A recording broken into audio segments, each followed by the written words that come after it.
Hello दोस्तों, तो कैसे हो आप लोग। स्वागत हो गया फिर से आपका अपने चैनल एचएससी भारत पे। तो कल आपने एक वीडियो देखी होगी, है ना, रोल ऑफ लेजिस्लेशन पे।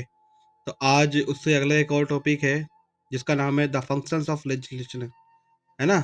भाई थोड़ी सी बोलने में कभी कभी वो हो जाता हूँ ना, उलझ उलझ जाता हूँ, तो थोड़ा सा माइंड नहीं करना, इग्नोर कर लेना थोड़ा सा, है ना। अभी शुरुआत है तो थोड़ा इस तरह से होता रहेगा। तो शुरू करते हैं अपना द फंक्शंस ऑफ लेजिस्लेशन।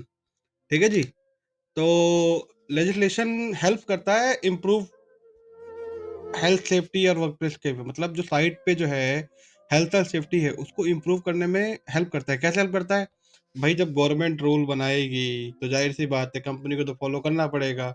अब गवर्नमेंट ने रूल क्या बनाया भाई, ये सेफ्टी मेजर्स लेने हैं, ये सेफ्टी मेजर्स लेने हैं, ये लेने हैं, ये करना वो करना है। तो भाई कंपनी को अपना काम चलाना है। अब काम चलाना है तो भाई रूल तो फॉलो करने पड़ेंगे। तो क्या क्या रूल है, चलो देखते हैं क्या क्या फंक्शन है इसके। तो सबसे पहले आ गया setting minimum standard of health and safety management. मतलब कोई भी कंपनी हो उसको सबसे पहले अपना स्टैंडर्ड बनाना है हर चीज़ का। हेल्थ सेफ्टी के ऊपर जो कोई भी प्रोजेक्ट है, जैसे कोई मान लो रेलवे का प्रोजेक्ट है, कंस्ट्रक्शन मेट्रो का प्रोजेक्ट है, बिल्डिंग का प्रोजेक्ट है, कुछ भी हो, चाहे कोई भी काम हो, उसमें उसको क्या करना है भाई, कंपनी को स्टैंडर्ड बनाने हैं, ताकि भाई ये स्टैंडर्ड है, ये रूल्स है, ये आपको फॉलो करना है ना। तो अगले चलते हैं, अगले उस पे अगला फंक्शन क्या है भाई, creating a national regulator to enforce this standard. मतलब एक रेगुलेटरी बनाएगी, जैसे कि अपना फायर डिफेंस हो गया, जो भी इंस्पेक्शन कंपनीज होती है जो गवर्नमेंट की तरफ से आगे चेक करती है, जांच करती है ना, मिलिट्रीज होती है। तो वो क्या करती है, आगे चेक करती है कि भाई ये जो स्टैंडर्ड इन्होंने बनाया है ये एप्लीकेबल है भी या नहीं है, या ऐसा तो नहीं उल्टा सीधा बना के बस काम चला रहे हैं, शो कर रहे हैं कि भाई हमने तो स्टैंडर्ड बना लिया। तो वो क्या करती है, एक क्रिएट करती है नेशनल रेगुलेटर को, जो किसी भी कंपनी में बेधड़क जाके चेक कर सकती है ना। तो अगला है अपना providing sufficient number of train inspector. क्यों भाई, to inspect workplace and enforce the legislation. फिर क्या करती है, अब जैसे अब इंडिया में तो अभी मैंने नहीं सुना ऐसा, पर अमेरिका वगैरह में क्या है, ओशा है ना। तो उसके अपने इंस्पेक्टर होते हैं, किसी भी कंपनी डायरेक्ट घुस जाती है, जाके इंस्पेक्ट करती है, चेक करती है भाई कि जो काम पे साइट पे जो मामला है सब सही है नहीं, सेफ्टी के लिहाज से, हेल्थ सेफ्टी के लिहाज से। अगर नहीं है एनफोर्स करते भाई, तुम्हें करना है, क्यों नहीं कर रहे हो। ठीक है जी। तो फिर अगला कौन सा है, giving employer clear direction on what standard must be complied with, therefore helping them to reduce injury and cases of.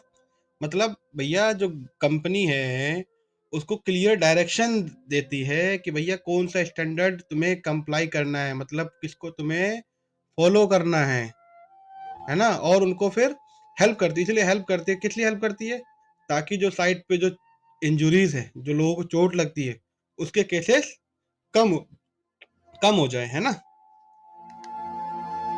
फिर अगला क्या है भाई, provides a framework for the punishment of non compliance. मतलब गवर्नमेंट ने रूल बना के दे दिया है, अब कई कंपनियां फॉलो करती है, कई कंपनियां नहीं करती। तो उसके लिए क्या करना है, कंपनी ने क्या भाई, तुम अगर ये रूल फॉलो नहीं करोगे तो तुम्हें ये पेनल्टी लगेगी, ये नहीं फॉलो करोगे तो ये पेनल्टी लगेगी, वो नहीं करोगे तो ये पेनल्टी लगेगी। तो इस तरह से एक फ्रेमवर्क बना दिया है, ढांचा बना दिया है, ताकि जो है कंपनी को पता रहे भैया अगर हमने ये फॉलो नहीं किया तो हमें इस क्या बोलते हैं भाई, पनिशमेंट से गुजरना पड़ सकता है, कंपनी बंद भी हो सकती है, काम भी रुक सकता है महीनों के लिए, या जो उसका एमडी है, सीईओ है, उसको जेल भी जाना पड़ सकता है। वो भी उसके ऊपर है ना किस तरह का नॉन कंप्लाइंस हो रहा है। ठीक है जी, तो ये क्लियर हो गया होगा अभी।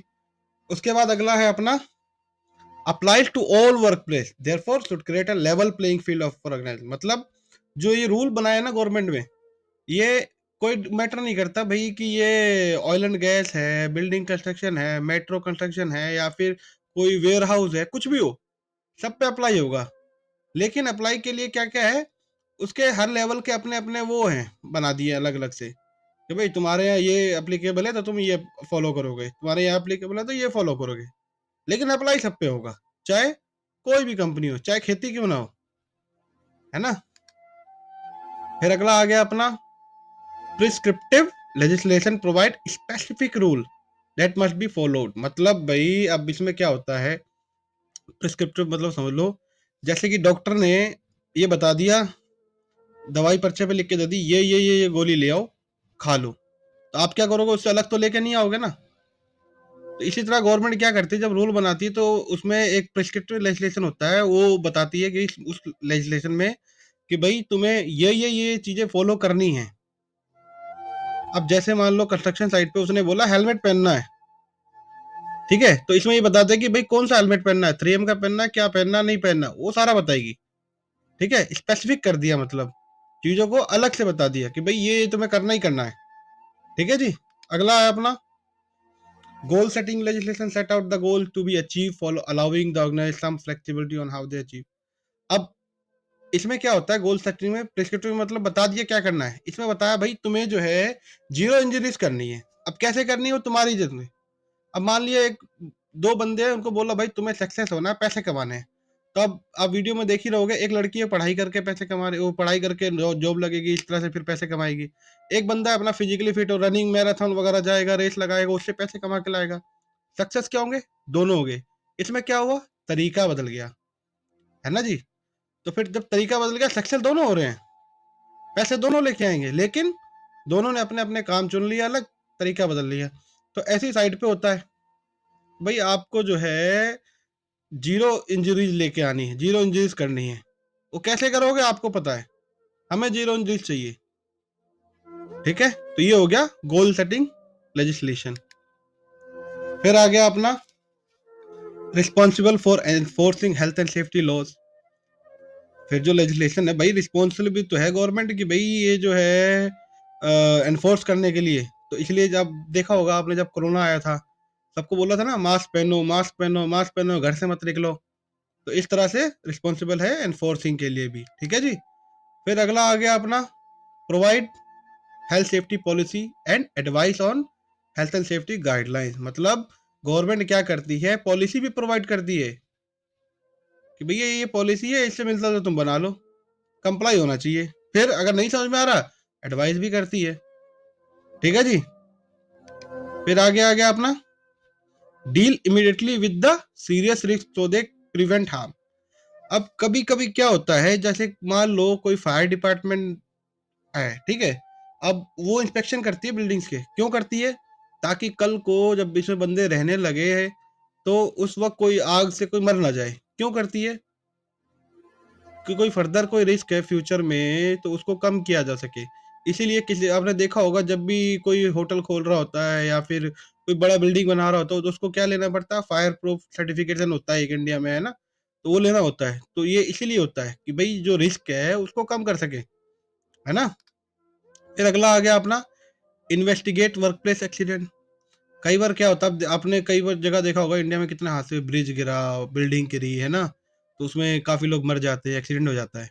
तो फिर उसको गवर्नमेंट इन्वेस्टिगेट भी करती है, क्यों हुआ, कैसे हुआ, किसकी गलती थी, नहीं थी, प्रिकॉशंस लिए गए थे कि नहीं लिए गए थे, सब चीजें चेक करती है। ठीक है। उसके बाद take formal enforcement action for not complying. भाई अब आप कंपनी जो है अगर नहीं कंप्लाई करती है किसी रूल से, तो फिर उस पर फॉर्मल एक्शन भी होता है विद द लॉ। एंड फिर उसके बाद क्या करती है, स्टार्ट क्रिमिनल प्रोसीडिंग, फिर उसके अगेंस्ट जो है क्रिमिनल प्रोसीडिंग स्टार्ट कर देती है, भाई ये तुमने रूल तोड़े हैं। तो आज की वीडियो में इतना ही, फिर कल लेके आएंगे एक वीडियो, थोड़ा थोड़ा समझेंगे, अच्छे से समझेंगे, है ना। तो फिर आज के लिए इतना ही। तो अगर आपको वीडियो अच्छी लगी हो तो लाइक करें, शेयर करें और सब्सक्राइब करें।